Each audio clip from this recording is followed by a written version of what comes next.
Tonight, a growing number of Democratic leaders have added their names to the list calling for President Biden to end his bid for re-election. That includes Louisville Congressman Morgan McGarvey. In a statement, McGarvey praised Biden's leadership during the pandemic, but went on to say, in part, quote, "There is no joy in the recognition Biden should not be our nominee in November, but the stakes of this election are too high. This November, we have to defeat Donald Trump, flip the House, and protect the Senate," end quote. We spoke with McGarvey this morning about his stance. What I want to do is make sure that we are united, not just against Donald Trump and his MAGA extremism, but that we're tackling at every level, whether it is at the local city council or the state legislature or the United States House of Representatives or the United States Senate.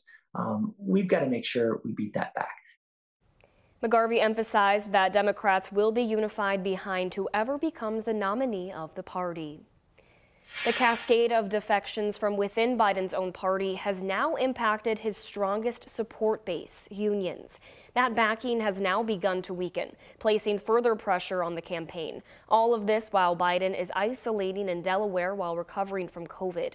The president's doctor says his symptoms are improving, and the president himself says he'll be on the campaign trail next week. Today, we spoke with voters to get their thoughts about the situation, and as WHAS11's Alexandra Goldberg and photojournalist Aspen Hester saw today, some voters here in Louisville are also calling for the president to step aside.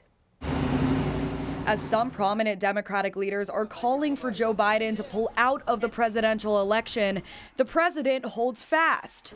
And the Democratic ticket is top of mind for many people. We can't win unless he drops out. One Louisville resident said the Democrats need to go with another candidate as soon as possible. She even wrote to the president and 5 other politicians, including Congressman Morgan McGarvey, asking Biden to step down. The letter said, "You need to rest on your laurels and give somebody else a chance." But others say that with only 4 months until November, it's too late. Not only do you have to replace that candidate has to establish, that relationship with the voters. Then you have to have a vice president nominated with that potential candidate. Some calls for Biden to drop out of the race hinge on his health and his age.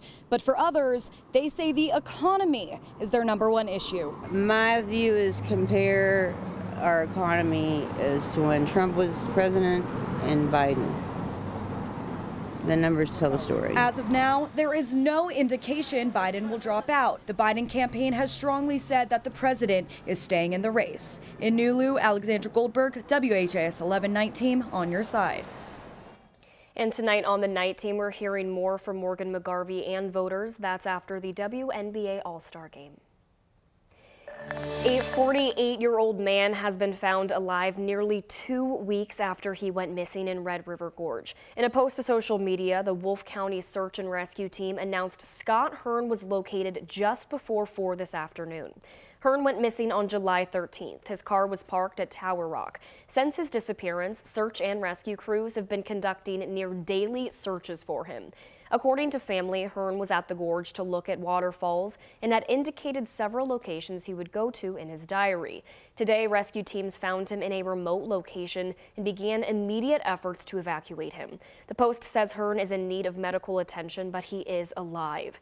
They will post more updates when available. Mary and Elizabeth Hospitals has been in Louisville providing patient care for 150 years today.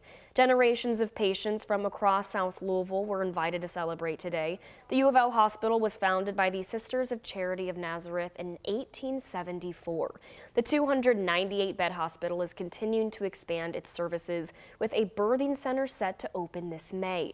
For the first time in nearly 50 years, mothers in South Louisville will be able to receive maternity services without having to travel outside of their community.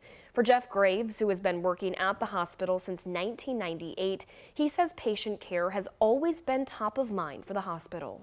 I want to say thank you to our patients. That is very important. We care. We care for them, and it really does bestow honor on us when they give us the opportunity to deliver care for them.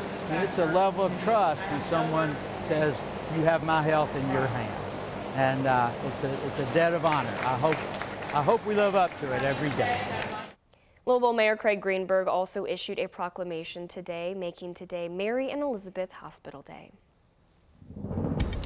Well, it looked beautiful outside, and if you took any step outside, it is gorgeous, and I feel like we're taking such a nice break from all of that blistering heat that we've had. Alden, I'm really hoping this will kind of stick around. It will stick around for just a little bit. Today's heat was a little bit warmer than what we've had over the last couple of days, but otherwise it was seasonal for us. Currently sitting at 88 degrees, also our high temperature. Something else worth noting here, our heat index, what it feels like to us is the exact same as the air temperature, and that's because our dew point is pretty low, meaning we have some pretty dry air in place, meaning things do not feel quite so humid out there. We also had some mostly cloudy skies earlier. We're starting to see things clear out just a little bit, but back to our west, we still have some high clouds that are going to be making their way eastward as we head through the course of the night, so likely still remaining a partly to mostly cloudy night for us across much of the area. However, we are dry, no rain falling in our immediate viewing area. A couple of showers down towards the London area, but that is it at the moment, and things look to stay pretty quiet for us over the rest of it tonight. So we're still going to be warm here